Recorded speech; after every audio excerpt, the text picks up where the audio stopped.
En este episodio de Generación 94 estamos con el doctor Eugenio Zaffaroni, que fue ministro de la Corte Suprema de Justicia, tuvo una reconocida trayectoria judicial, pero tuvo un intervalo largo de política en la década del 90 y en este periodo de la Convención Constituyente del 94.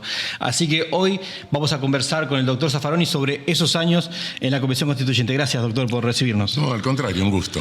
Bueno, la primera es, ¿cómo es ese paso de la justicia a la política y la decisión de sumarse, por lo menos interrumpir un poco su carrera judicial? Bueno, no, en realidad yo me retiré de la justicia como era camarista de la Cámara del Fuero Ordinario de la Ciudad de Buenos Aires, de la Cámara Penal, y en un momento dado, cuando adviene el menemismo, bueno, consideré, tenía muchos años ya en la función judicial. Yo me incorporé a la función judicial en San Luis en el año 1969, y bueno, consideré que, bueno, mi tarea en el Poder Judicial estaba acabada, ya no tenía mayor sentido, veía cómo venía la cosa, un populacherismo punitivista, etcétera, todo eso, dije, bueno, me voy. Sí. Y me fui a dirigir el ILANU, del Instituto Latinoamericano de Naciones Unidas de Prevención del Delito, a San José de Costa Rica. Lo dirigí 2 años, tenía un mandato de 3. A los 2 años, bueno, había una serie de dificultades ahí, algunas presiones, y bueno, cuando vi, hubo una interferencia del entonces gobierno de Costa Rica, que me cambió el consejo asesor del instituto, y prudentemente decidí irme. Y me volví a la Argentina.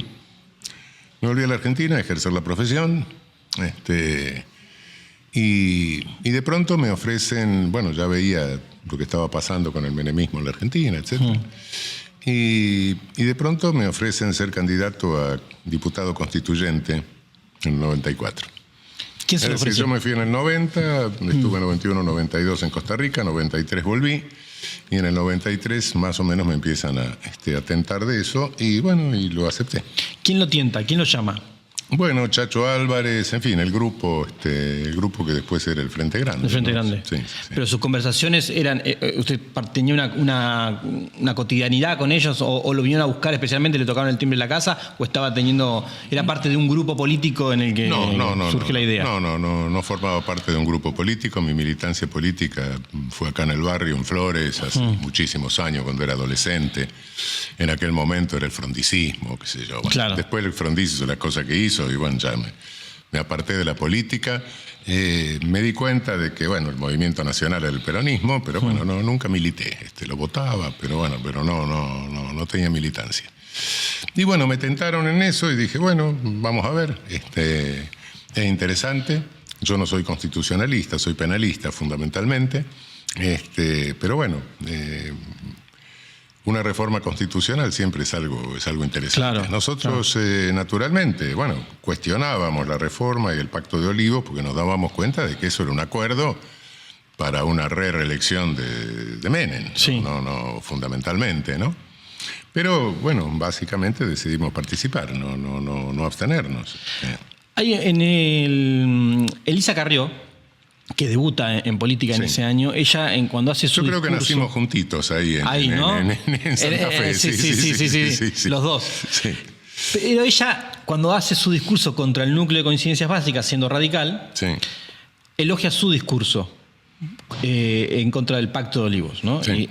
Y mi pregunta es, ¿cómo era esa fina línea entre criticar el pacto, estar en contra de un aspecto de la ley que para la reforma de la Constitución y a la vez acompañar la reforma? No, el problema era que el proyecto de reforma del pacto venía en un paquete cerrado. Sí.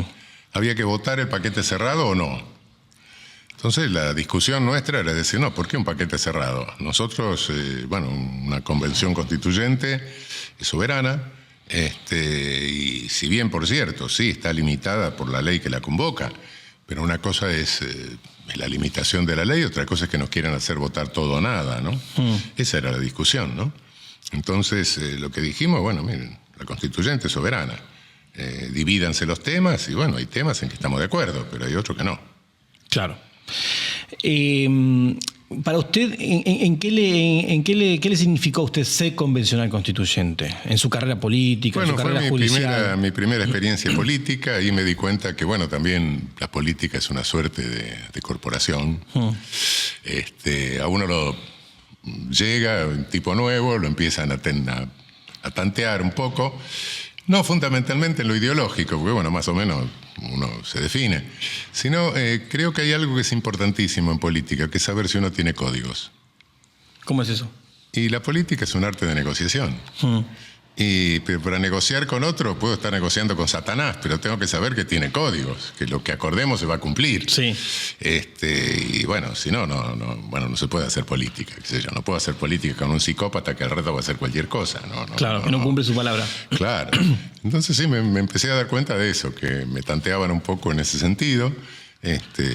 Tipo que tenían muchas horas de vuelo, ¿no? ¿Quiénes lo tanteaban? Bueno, no sé, no voy a hacer nombre, pero uno tomaba un café, charlaba un rato, en fin. Bueno. Lo venían a medir.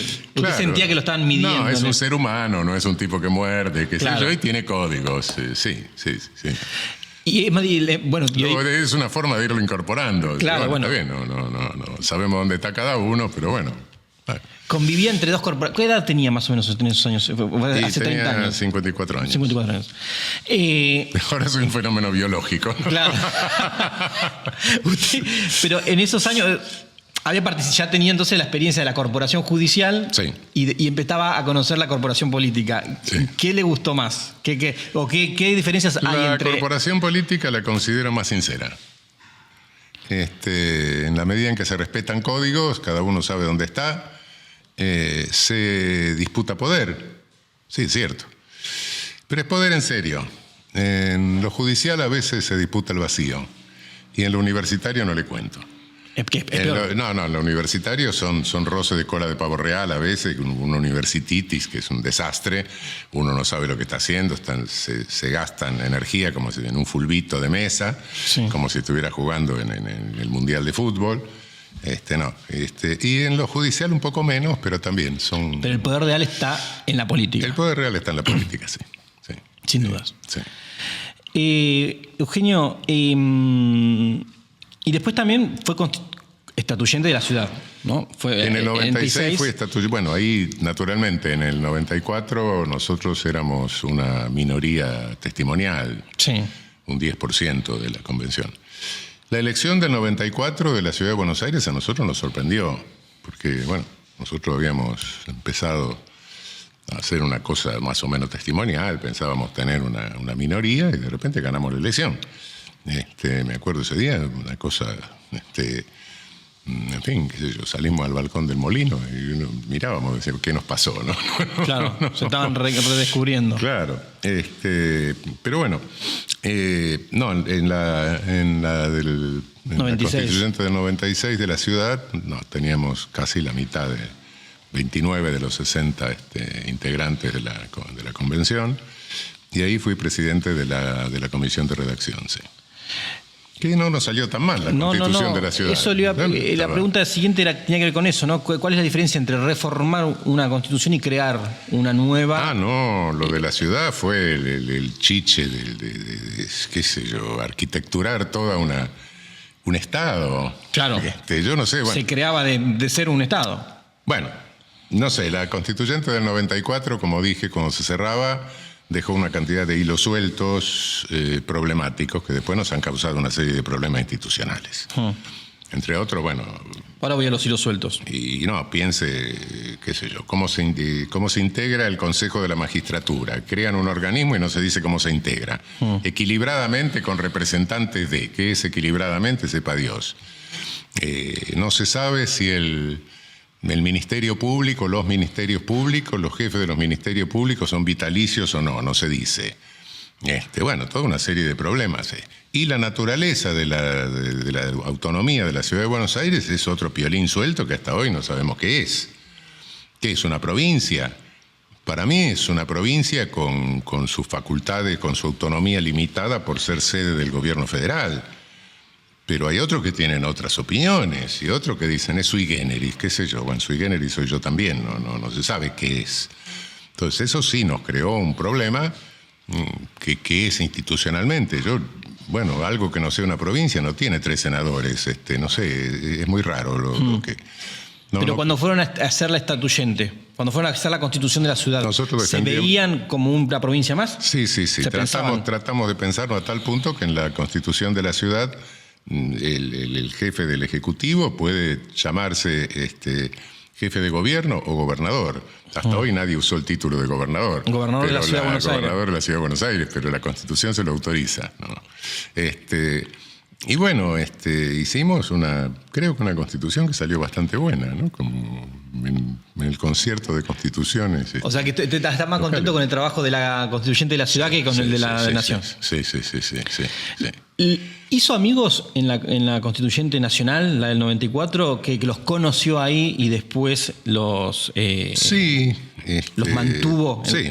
Pero no solamente del Frente Grande, de otras fuerzas políticas. No, de otras fuerzas políticas también, sí. Bueno, Juan Carlos Maqueda, por ejemplo, que después lo encontré en la corte, y en fin, otra gente, sí. Había gente del menemismo también, bueno, algunos fallecieron, gente que después se vio en problemas y me venía a ver, qué sé yo. ¿Quién lo entiende? Problemas penales. Sí, no. Con consultas penales. Bueno, el menemismo salió con muchas causas penales de gobierno. Siempre con eso de tener códigos, claro. Nunca pateo al que está caído. No. Está muy bien. Antes de entrar en la corte, en la convención conoció a Néstor y a Cristina Kirchner, que luego Néstor lo termina nominando para la Corte Suprema. Sí, los conocí, pero no mucho. No. Más a Cristina alguna vez que estuvimos juntos en alguna cosa en televisión, pero no tuve un trato muy íntimo con ellos. No. En esos años no. No. Usted estaba en la cofradía del Frente Grande. Estaba en ese grupo. Sí. Pero ¿pudo haber influido su participación en la constituyente para luego ser uno de los candidatos de la Corte de Néstor? Supongo que sí. Realmente con Néstor, ya cuando Duhalde lo había señalado, quiso hablar conmigo y me encontré con él en la Casa de Santa Cruz. Y bueno, yo sigo todavía sosteniendo y reafirmo que algún día nosotros vamos a tener un gobierno parlamentario. El gobierno presidencialista creo que no funciona. A la vista tenemos los accidentes políticos que nos han pasado, que no son accidentes políticos, son accidentes institucionales, ¿no? Cambiar un presidente es un accidente institucional, es una gravedad institucional. Cambiar un primer ministro en un gobierno parlamentario es un accidente político normal, ¿no? Bueno, eso son dos cosas distintas y nosotros tenemos que precavernos de eso. Por eso pienso, y le hablé de eso a Néstor me escuchaba, qué sé yo, y bueno, pensalo, que vas a tener que hacer un gobierno de transición. Y estábamos en la crisis del 2001, ¿no? Y me dice, bueno, pero vos creés, porque mirá que tengo un 7% de intención de voto. Me digo, sí, pero como vas a tener enfrente una mezcla rara de Drácula con la momia, bueno, vos tenés cara humana, te van a votar a vos. Y efectivamente pasó eso. Pero bueno, fue la única conversación que tuve con él antes. Él tuvo interés en hablar conmigo, sí. Y después, bueno, vino la elección, etcétera, y yo cuando viene la crisis de fines del 2001, en el 2002, yo estaba a cargo del INADI. Y bueno, no sé, pasó una cosa rarísima, nombraron una interventora, ¿no? Irregularmente, no sé. Lo cierto, yo mandé mi renuncia y digo, me voy. No me aceptan la renuncia, no sé qué pasa, qué cosa rara sucede. En un momento dado me llama alguien y me dice, ¿usted sigue siendo el interventor en el INADI? No, perdón, no soy interventor de nada. Ya me fui a casa. Opté por irme contratado a un doctorado en México. Estaba un mes en México y 2 meses acá. Sí. Los mexicanos me pagaban los 3 meses. En aquel momento, con $3.000 por mes, yo me hice llevar en litera por la calle en Buenos Aires, naturalmente. Claro. Y bueno,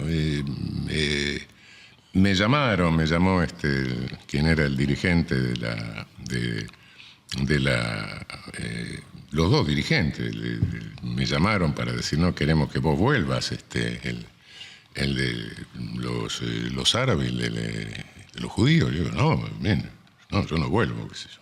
Los dos jefes de esas dos colectividades. Claro, me llamaron un día, me invitaron a almorzar. Dije, no, perdóneme, pero no, qué sé yo. No. ¿Por qué ellos? ¿Por qué esas dos comunidades? Bueno, porque eran las más importantes para el INADI, en cuanto el INADI tiene su origen en una cosa fundamentalmente cuando cundió acá el antisemitismo, etcétera, de modo que, bueno, y el dirigente de los árabes, un doctor bastante interesante, un hombre con el que, bueno, habíamos hecho buenas migas, entonces los dos juntos me invitaron, y dije, no, seguí en esto de ir a México y venir, y así pasó un año, hasta que un día vuelvo de México, ya con Néstor electo. Sí. Había asumido, y la noche de la elección fui al local de ellos, etcétera. Bueno, y bueno, unos días antes me había llamado por teléfono un periodista y le dije, bueno, no, tienen que nombrar una mujer, qué sé yo, no. No, pero usted se menciona, no, que me van a mencionar a mí. Yo nunca había hecho los deberes para ser ministro de la Corte, ¿no? Mi perfil era medio de infractor, qué sé yo, ¿no? No de infractor gratuito, sino tengo una línea que es cada vez más respeto a la dignidad de la persona, cada vez más respeto a la libertad en serio, vuelta a un derecho penal liberal en serio, en fin, y esas cosas molestan, ¿no? De modo que yo me daba cuenta de que no era el candidato ideal. Y me llama por teléfono debido y me dice, quiero conversar con vos. Yo creí que era por un problema que necesitaban algún equipo de administrativistas. Bueno, yo acababa de llegar de México, le digo, bueno, ¿cuándo te veo? Y dentro de una hora. No, pará, yo tengo que bañarme. Acabo de llegar de 6. Voy y me sorprende con el asunto de ministro de la Corte. Mi intención y lo que yo quería hacer realmente, lo que aspiraba, era ser jefe del Ministerio Público de la Defensa. Ministerio Público de la Defensa, bueno, es el estudio jurídico más grande para todo el país. Sí, de la gente. Y que se encarga de defender naturalmente a los más vulnerables. Entonces, y había que darle forma, porque bueno, después naturalmente después la jefa del Ministerio Público actual le dio una forma, etcétera, pero en aquel momento no tenía tradición, digamos, ¿no? Entonces, mi intención era esa, le digo, che, pero mira, yo quiero hacer esto. No, bueno, te necesitamos como ministro de la Corte. Bueno, esto es una prueba de militancia en Curapaligüe y Avenida del Trabajo a las 3 de la mañana. Sí, jodete, bueno, está bien. Y fue. Y a la noche fui a hablar con Néstor y Néstor no me puso condiciones. A tal punto que, bueno, uno no sabía lo que iba a hacer Néstor tampoco. Claro. A tal punto que lo miro en un momento y le digo, mira, Néstor, mira que yo no voy a encubrir los delitos de la dictadura. Y a la gente que tiene los dólares en el corralito, algún día no los interese, pero sí los dólares va a haber que devolvérselos. Y Néstor me mira y me dice, no, eso de la dictadura, quédate tranquilo, nosotros tampoco. Bueno, y lo de los dólares después lo hablamos. Claro. Estaba preocupado. Eso sí le preocupaba. Después lo hablamos, me dijo, pero al final terminamos devolviéndolos. Con mi voto. Sí, con su voto. Mi voto medio loco que partí la decisión de la Corte y después finalmente la gente recuperó los dólares al 100%. ¿No? En esas conversaciones con Néstor, 2001, 2003, ¿estaba la constituyente como un recuerdo, como un tema presente? No se lo traía. No, había una cosa muy interesante que había pasado que quizá haya que recordar. Néstor, en un momento, nosotros en un momento en el Frente Grande entramos a ver que nuestros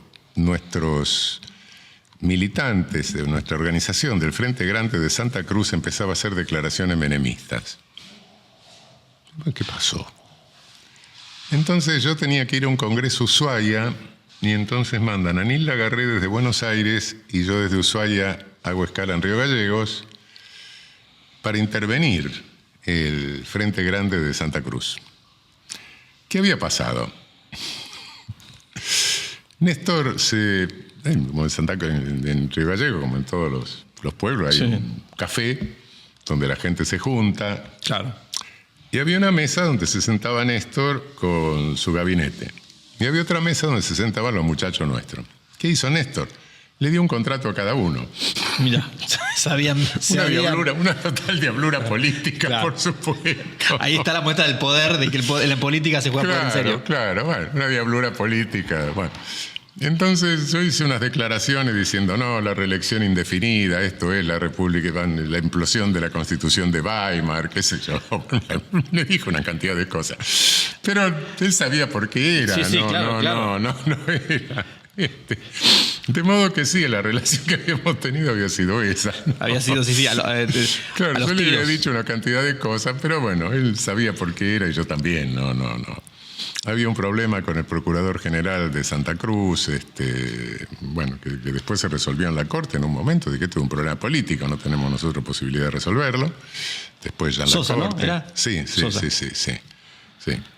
Bueno, había desaparecido porque habían reformado la Constitución y habían sacado la función del Procurador General. Claro. Nosotros no podíamos. Al final eso se arrastró.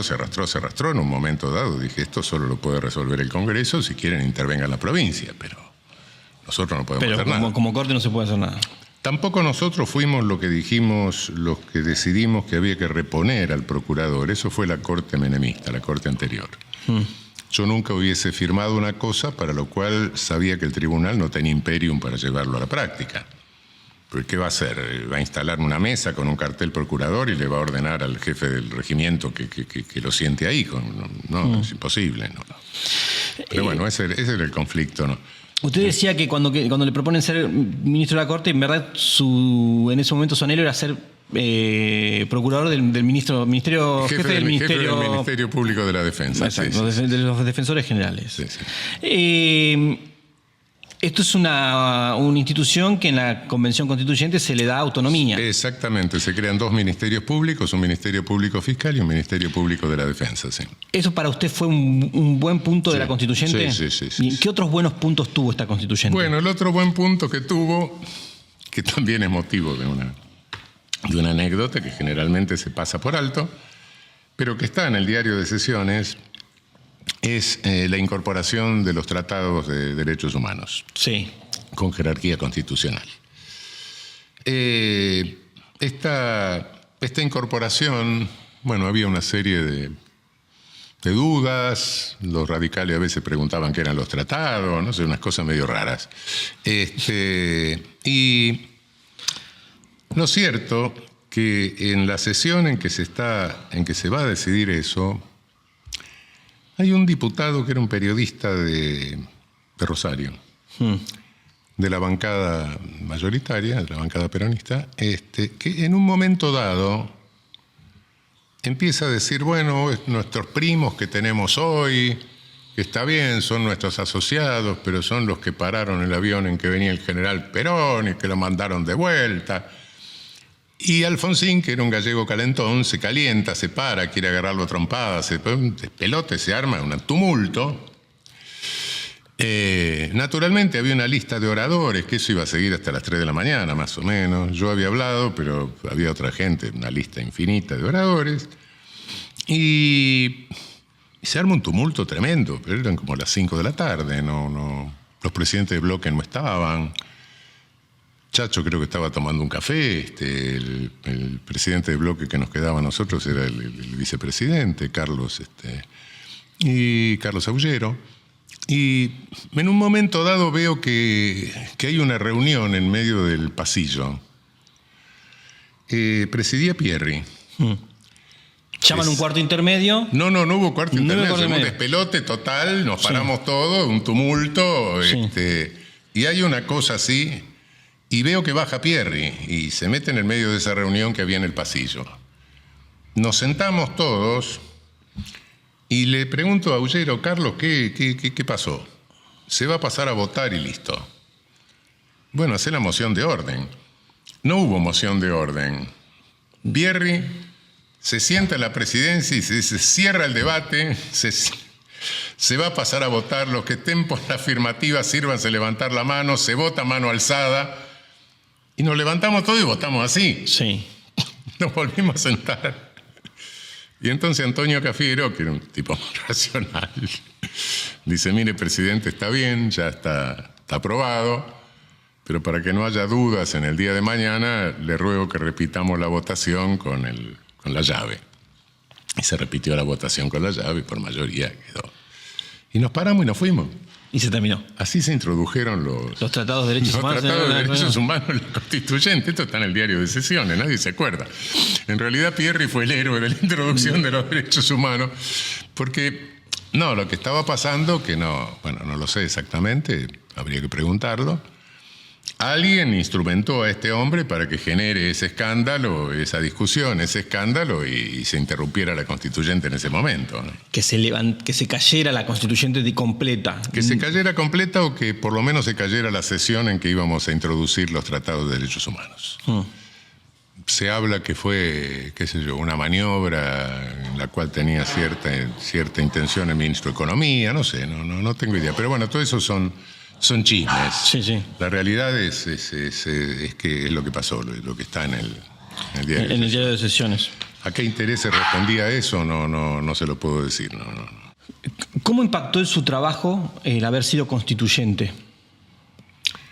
Bueno, era la experiencia de ver que en el curso de la Constituyente, no se discute con mucho criterio jurídico.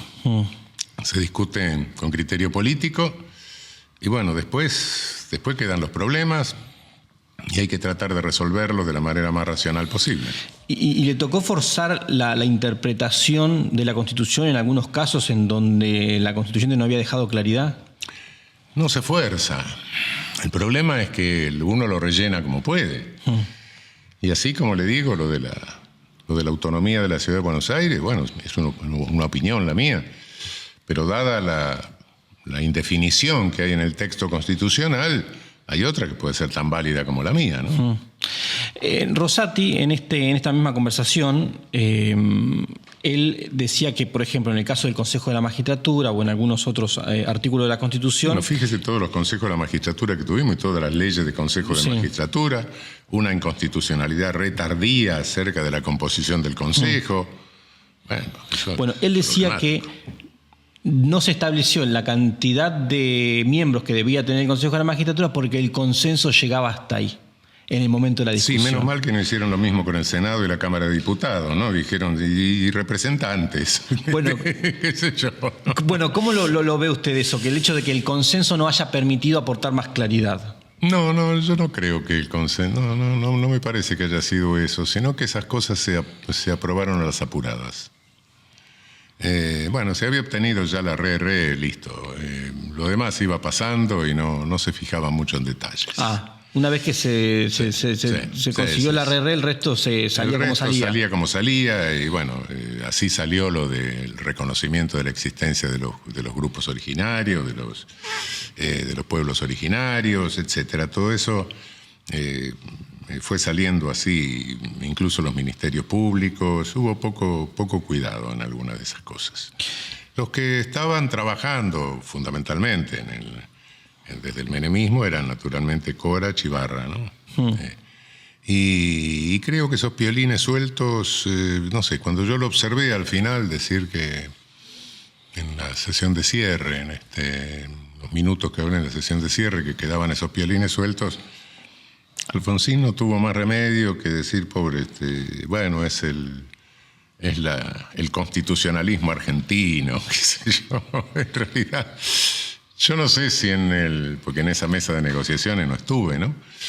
De modo que no sé si al negociador de él, que era fundamentalmente Ricardo Gilavedra, le habían enroscado un poco la víbora, pero quedaron esos piolines sueltos. Claro. Esa es la realidad, ¿no?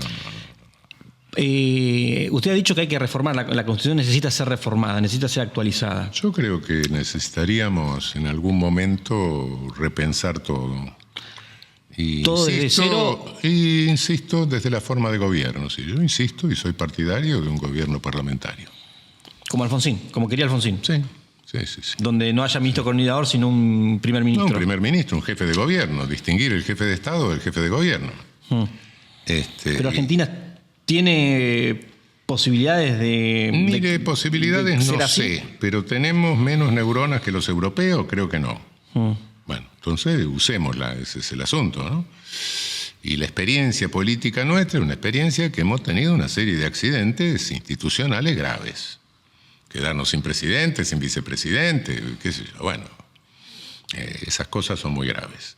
Y miremos también lo de Brasil, miremos América Latina, qué resultado nos han dado los presidencialismos. No sé. Por otra parte, ante un riesgo de golpe de Estado, es mucho más tentador darle el golpe de Estado a una persona que dárselo a un cuerpo orgánico, ¿no? Bueno, qué sé yo. Pero en este 2024, en este siglo XXI, en un país como Argentina, ¿puede tener golpes de Estado? Y lo puede tener cualquiera, no lo tuvo Bolivia. Bueno, qué sé yo. Espero que no nos pase, pero sí. Es un riesgo que... Lo que pasa es que hoy el colonialismo actual, que es un tardo colonialismo financiero, no se maneja con golpes de Estado tradicionales, aunque el boliviano se pareció bastante. Pero hay otras formas de ejercer el poder, hay otra forma de dominación colonial, financieramente, como corresponde a la actual financiarización de la economía. Pero eso no quita que, bueno, nosotros somos un país que estamos en una región subordinada, ¿no? Eugenio, ¿y qué otras cosas cambiaría de la Constitución? Bueno, nosotros tenemos un Senado que yo repensaría el Senado, lo repensaría en serio. Haría un Senado federal con representación de los gobiernos de las provincias. ¿Cómo sería eso? Porque antes era así. Antes de la reforma era así. No, antes de la reforma los senadores duraban no sé cuántos años. Duraban 9 años, pero eran elegidos por los sí, pero los senados en provinciales. los 9 años cambiaban los gobiernos provinciales y el tipo seguía 9 años. Sí, sí. No, a mí me gusta el Senado Federal alemán. ¿Cómo es? Son representantes de los gobiernos de las provincias y tienen decisión en lo que es exclusivamente federal. Y básicamente lo que es exclusivamente federal es dividir la guita. Hoy lo estamos viendo el problema, ¿no? Bueno. Entonces, en eso ellos son exclusivos. El resto no. Y el resto no por una razón muy sencilla. Si discutimos la ley de divorcio, ¿por qué mi voto vale 1000 veces menos que el voto de un fueguino? Eso no tiene nada que ver con el gobierno federal, eso. Lo que interesa al gobierno federal es repartir el dinero. Desde 1810 hasta hoy que tenemos problemas de reparto de dinero con la aduana de Buenos Aires, etcétera, siempre nos hemos peleado por eso. Sí. Bueno, resolvamos, tengamos un Senado federal con los representantes de los gobiernos de las provincias que reparten el dinero. Bueno, necesitamos tanto para obra pública, acá, allá, lo otro, etcétera. Y que no se metan el resto, porque el resto es contramayoritario. Sí, en definitiva, si hay que hacer una ley de divorcio, bueno, será la mayoría de la población que tiene que decidirlo, viva donde viva, ¿qué tiene que ver? No tiene nada que ver con el sistema federal eso. Entiendo. Pero para eso ve un escenario de un nuevo pacto, porque la reforma del 94 nace de un pacto, ¿no? Muy criticado, pero fue el que le dio el marco y el que permitió la discusión. Abrir la discusión abierta, reformar. Yo no veo en este momento una posibilidad inmediata de eso. Pero sí creo que tenemos que pensar en una nueva constitución, en una estructura del Estado más fuerte. Fuerte no significa autoritaria, ¿no? Entendámonos. Adaptada a este momento de tardocolonialismo financiero, de reafirmación de soberanía nacional en ese sentido, ¿no? Aunque no estén dadas las condiciones, porque las condiciones no sabemos cuándo van a salir ni cómo. Y el problema es que cuando salgan tenemos que tener pensado lo que queremos hacer. Entonces, me inclino por decir discutamos, aunque no estén dadas las condiciones, no importa. Aunque para empezar a conversar. Vayamos culturalmente estableciendo la idea de lo que tendríamos que hacer. Bueno, la reforma del 94 arranca a conversarse en el 86, ¿no? Claro. Bueno, y cuando Perón vuelve también habla un poco de la necesidad de modernizar. Sí, tengamos en cuenta que nosotros tenemos un proceso constitucional bastante tortuoso, ¿no? Una constitución derogada por bando militar, un artículo agregado por una constituyente convocada en función del poder de facto. Yo creo que, bueno, mal o bien en el 94 se puso en limpio, porque dijimos, bueno, ahora no está proscripto nadie, estamos todos, bueno, qué sé yo. Pero hasta entonces, bueno, qué sé yo. 30 años después, ¿cómo ve usted el Pacto de Olivos? ¿Sigue en la misma posición de aquel 94 o el hecho de que el pacto abrió la posibilidad de la discusión tiene alguna cosa positiva? Bueno, sí, tuvo alguna cosa positiva, algunas cosas que se incluyeron positivamente, como los tratados internacionales, como los tratados de derechos humanos, como la autonomía de los ministerios públicos, aunque no está del todo perfilada, el Consejo de la Magistratura en la forma que lo hicieron, de un resultado lamentable, lo cual me preocupa porque desprestigia la idea de Consejo de la Magistratura como tal. Yo la sigo defendiendo, pero claro, no con una estructura de esta naturaleza, sino yo admiro mucho la historia de la magistratura italiana, que fue donde el Consejo de la Magistratura tomó cuerpo, ¿no? Históricamente en el derecho comparado. Es decir, Italia sale de una magistratura fascista y en 20 años cambia totalmente su fisonomía, ¿no? Y bueno, creo que nosotros necesitamos una corte de casación. ¿Para descomprimir a la corte? No es descomprimir. Tenemos que repensar toda la estructura del Poder Judicial porque la que tenemos es demencial. Yo desafío a cualquiera que se lea todas las constituciones de América y se lea todas las constituciones de Europa y me diga si hay alguna estructura de Poder Judicial análoga a la locura que tenemos nosotros. No existe. Una Corte Suprema que hace Suprema de cuatro jueces no existe en el mundo. O 5, no existe. En Uruguay hay 5, pero bueno, no tiene los poderes que tiene la nuestra. Nosotros tenemos códigos únicos, civil, penal, etc., con 25 posibles interpretaciones diferentes. Y no hay nadie que las unifique. Entonces cada uno hace lo que quiere. Bien. Primero, no tenemos casación nacional.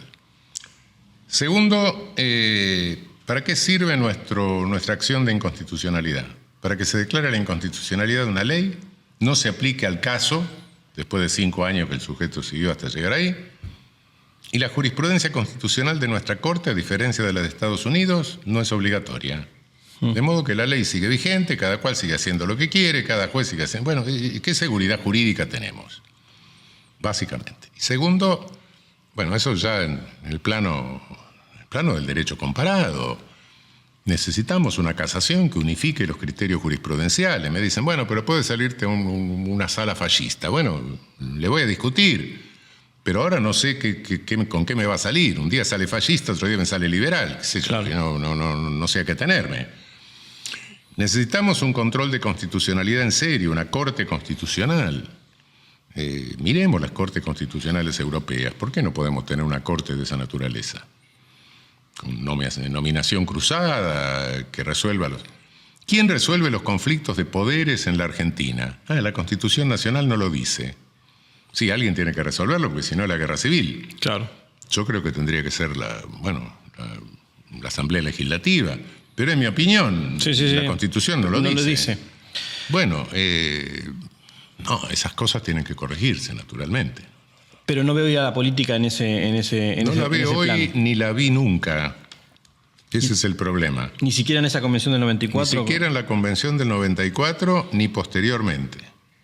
Y el desastre que tenemos hoy en la justicia es resultado de la indiferencia de la política respecto de la estructura del Poder Judicial. que se puede emparchar bastante bien incluso sin reformar la Constitución. Emparchar. Pero bueno, eso tendría que pasarse en limpio después y ya perfeccionarse en una reforma constitucional. Pero insisto, esto que tenemos nosotros no existe en el mundo.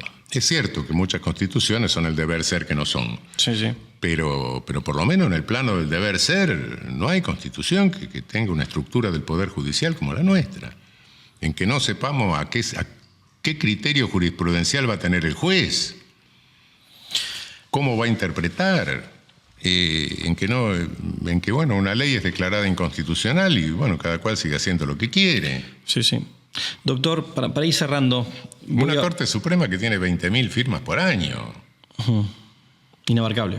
Yo cuando llegué no entendía nada. Digo, ¿qué estoy firmando? Cosas que no tengo la menor idea. Pero no solo por tiempo, sino que no tengo la menor idea sobre la materia. Que Leonardo da Vinci del derecho no existe. Uno conoce su materia, conoce derecho constitucional, alguna cosita más y punto. No tiene capacidad para conocer más. Bueno, acá resulta que parece que el día que se jura como ministro de la Corte viene el Espíritu Santo y le da la ciencia infusa de todo el derecho. No, paremos. Para ir cerrando y yendo un poco también a lo anecdótico de la constituyente, ¿usted allá dónde fue a parar, dónde vivió? ¿Recuerda algo de eso? Sí, ¿Con quién convivió? Estábamos en un hotel, sí. Bueno, me llevaba muy cercanamente con Mari Sánchez, bueno, y la gente nuestra, qué sé yo. Pero con Mari sí, cenábamos casi todas las noches. ¿Iban también a ese bar que muchos mencionaron en Ramón Antigua a tomar una copa? Nos sentábamos normalmente, bueno, yo hice mi doctorado en Ciencias Jurídicas en Santa Fe, en la Universidad Nacional del Litoral. De modo que Santa Fe es una ciudad que la conozco, Y nos sentábamos en el bar, normalmente en el bar de la esquina ¿Del Paraninfo? Sí. A tomar un café. Sí. Bueno, doctor, muchas gracias por el tiempo. No, al contrario, un gusto.